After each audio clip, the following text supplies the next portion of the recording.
kay Boy G. Pananakit sa media sa anti-corruption rally kinundina ng National Press Club of the Philippines at Presidential Task Force on Media Security. Ang detalye magmumura kay RH29, Boy Gonzales. Boy?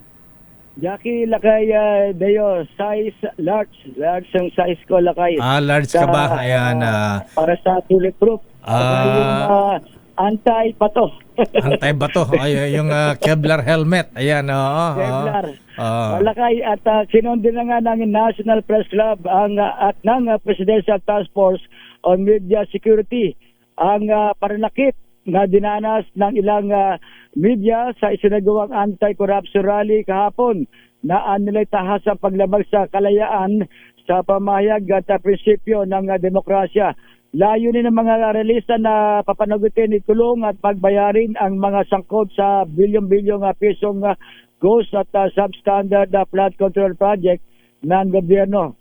Sinabi ni NPC President Lionel Abasola, ang pagbawalang bahala sa integridad at kaligtasan ng media ay balakid sa pagsusulong ng pananagutan ng mga lumalabag sa batas, official ma'am o pamalaan o pribadong individual. Nanawagan din siya na panatilihim ang pagkakaisa at respeto sa kabila ng pagkakaiba ng paniniwalang politikal.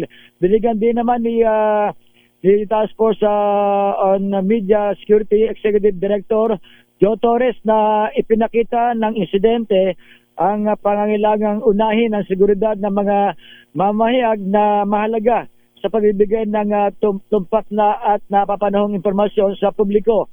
Samantala, pinuri naman ng National Press Club ang Philippine National Police sa pagpapanatili ng mahabang maximum tolerance at professionalismo sa paghawak ng kilos protesta at sa pagbibigay ng seguridad sa lahat ng mga dumalo.